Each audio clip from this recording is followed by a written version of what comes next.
Pendant 10 ans, j'ai été dans la finance de marché, où j'ai travaillé en tant que trader ou en tant que gérant de portefeuille pour des grandes fortunes.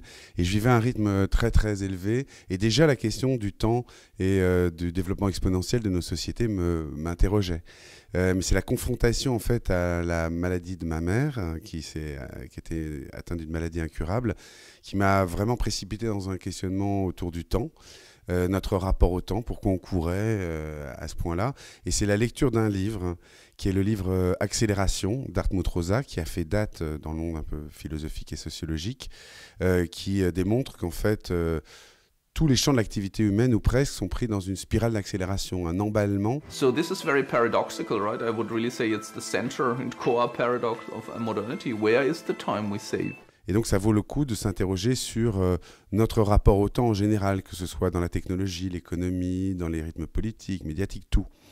Et en lisant ce livre, j'ai compris qu'il y avait la matière, à mon sens, pour faire un documentaire sur un sujet qui me paraît absolument existentiel. J'entendais de plus en plus d'amis se plaindre de manquer de temps, d'être dans une espèce de famine de temps, comme l'a décrit Hartmut Rosa. Et il m'a semblé très important de faire un film là-dessus. Mais au départ, je n'avais pas prévu, étant devenu instituteur depuis, je n'avais pas du tout prévu que les élèves, ces enfants, soient dans le film. Et c'est en parlant du sujet avec eux, en parlant du temps, en voyant la manière dont ils parlaient de ça, et ils m'avaient complètement désarçonné, je trouvais ça subjugant, que je me suis dit, en fait, il faut au contraire leur donner la parole. Et en plus, c'est d'autant plus justifié que si les victimes de notre développement exponentiel pour les fameuses générations futures, ce sont eux. Je pense qu'à force d'aller vite, on va peut-être gagner, ça dépend. Parce que si on va trop vite, on va commencer à perdre de l'énergie, donc on va commencer à ralentir. Super juste. C'est comme l'essence, il en faut pour pouvoir accélérer, c'est comme les ressources. À un moment, quand on veut trop aller trop vite, à un moment on finira par tomber en panne et s'arrêter. C'est leur parole qui a inspiré les personnalités comme Hartmut Rosa qui est dans le film, Nicolas Hulot ou Étienne Klein, qui les inspiraient dans leurs réponses. Et je pense que ça donne beaucoup de sincérité aux propos du film et des intervenants. On est happé depuis 150 ans et d'une manière accélérée depuis quelques années par deux principes dont on ne veut pas se débarrasser. C'est le principe technologique, tout ce qu'on sait faire on le fait, et le principe économique, tout ce qu'on peut se payer on se le paye. Toutes les semaines il y a des nouvelles chaussures qui sortent, les jeux vidéo ça sort tous les mois. La question du numérique était moins prégnante au moment du film de la partie des enfants qui a été tourné en classe, c'était en 2011.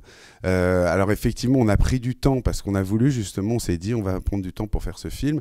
Résultat, entre-temps, les technologies se sont répandues comme une traînée de poudre et touchent très fortement les jeunes. C'est une question qui en soi mérite d'être posée. Je ne pense pas que j'en ferai un film, mais par contre, je travaille avec les élèves, mes élèves chaque année là-dessus, et des ateliers, oui, s'interroger sur quelle est la bonne utilisation de cet outil génial.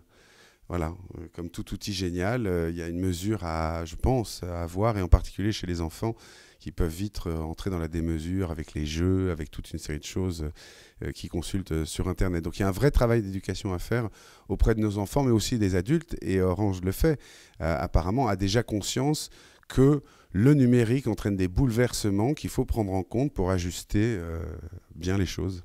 Le numérique, il a impacté ma vie à tout point de vue. Très tôt, j'étais sur les Apple. Très tôt, j'ai suivi tout ce mouvement. Pour mes études, il était déjà présent. Mais surtout, dans la finance, sur les marchés financiers, la technologie, le numérique, l'interconnexion, tout ce travail en temps réel est fondamental. Enfin, ça prend appui sur la technologie, la finance. Donc, ô combien oui. Ça a joué de ce point de vue-là, mais ça a aussi joué aujourd'hui. J'ai été en capacité de faire, non pas seul, parce que j'ai été beaucoup aidé, on ne peut pas faire une chose pareille tout seul, mais quand même en bonne partie seul, un film. C'est bel et bien parce qu'on a les outils aujourd'hui qui tiennent sur un ordinateur portable qu'on peut acheter. Avant, s'équiper pour tourner, c'était 100 000 € bas mot. Maintenant, pour 10 000 €, c'est absolument possible. Donc, il y a plein d'aspects très positifs dont j'ai profité. Et par contre, j'ai pu constater chez moi une addiction jeune aux jeux électroniques, plus tard à Internet, c'est-à-dire au fait qu'on peut ne jamais s'arrêter de consulter Internet, il y a tout dessus. Et donc, ça m'a amené à mettre des limites, à me fixer des limites moi-même, et aussi à amener dans la famille à s'en fixer les uns les autres, et à se surveiller les uns les autres. Parce que ça, c'est très utile.